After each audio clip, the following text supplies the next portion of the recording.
C'est bien génération Y, ça, de faire sauter les frontières entre les différents champs de compétences. Je connais une couturière développeuse, un ingénieur DJ, une start-upeuse romancière, un tourneur-fraiseur. Mais tout ça reste marginal, surtout dans le monde de l'entreprise et des cadres, celui de l'industrie et de la tech, celui qui compte, celui qui pèse.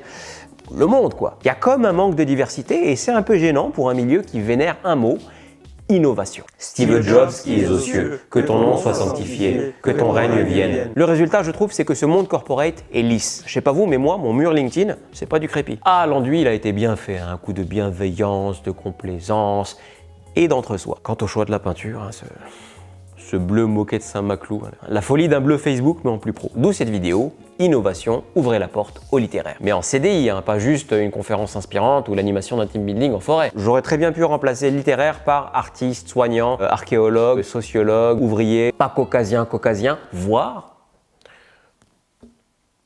femme. Mais bon, j'avais envie de parler de cette minorité des gens de lettres. Alors, le terme littéraire est lui-même littéraire. Là, on parle CV, donc par littéraire, j'entends qui, à 15 ans, n'était pas très porté sur les chiffres, la technologie et qui a fait le choix de mettre un peu de couleur et de chômage dans sa vie. Bref, qui a fait L ou A selon votre âge. Et le problème, il est là. Dès le lycée, l'inconscient collectif crée une sorte d'apartheid. Un L, ça fume des roulés, ça lit dans l'herbe, ou l'inverse. Le L est au lycéen ce que le chat est aux animaux. Tu lui files un canapé, un livre de Proust, il est peinard. Un S, non. Un S, ça bosse, ça produit, ça charbonne. Le S a fait Germinal S, et ça lui garantit un emploi plus tard. Alors oui, il y a des jobs techniques qui demandent un esprit scientifique. C'est pas en lisant Maupassant qu'on va faire décoller une fusée. Oui, les littéraires finissent par trouver un boulot dans la communication, l'éducation nationale, la restauration rapide. Mais au milieu, il y a une grosse catégorie de jobs qui sont réservés aux gens qui ont fait S, alors qu'ils seraient à la portée de gens qui ont fait L. Depuis quand il y a besoin d'avoir connu la composition chimique de l'aspirine pour débattre de la position d'un bouton sur une interface graphique? Surtout qu'il y a plein d'avantages à avoir un littéraire dans son équipe. Le niveau d'anglais serait meilleur. Qui n'a pas connu ce collègue qui parle l'anglais de Saône-et-Loire? Ah yeah, we can do the meeting at 2 p.m. like that, everyone is happy. Mais parle la langue de Shakespeare, pas de ton garagiste. Thou shalt not say like that,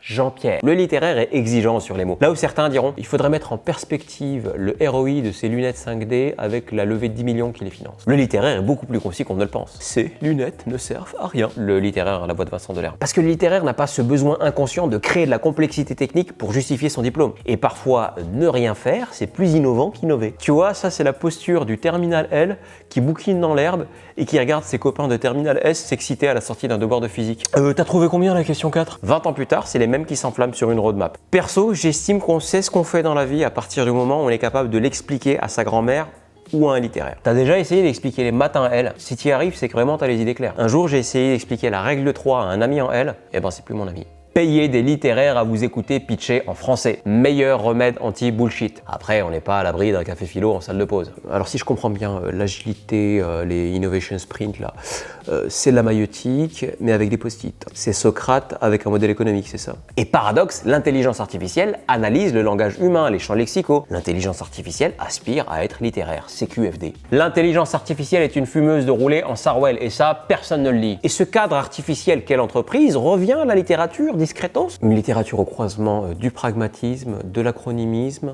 et du réalisme hystérique avec un sens aigu de l'éologisme. L'art d'inventer des mots pour brasser du vent. On a aussi le mot ingénieur, ingénieur des organisations, ingénieur communication, ingénieur ressources humaines. Bientôt, tu auras ingénieur existentialisme, ingénieur métaphore, ingénieur litote, littéraire refoulé. On demande à des ingés de développer des soft skills. Mais les littéraires ne sont qu'amour et soft skills. Donnez-leur des responsabilités et peut-être qu'un jour on verra l'innovation sous un angle autre que la tech. Faites-en des managers et ils sauront détecter les tartuffes du conseil en stratégie, les Bouvard et Pécuchet du big data et surtout, et après j'arrête d'étaler ma culture Wikipédia, les Emma Bovary qui sommeillent en beaucoup de vos collègues. Je vous fais la bise.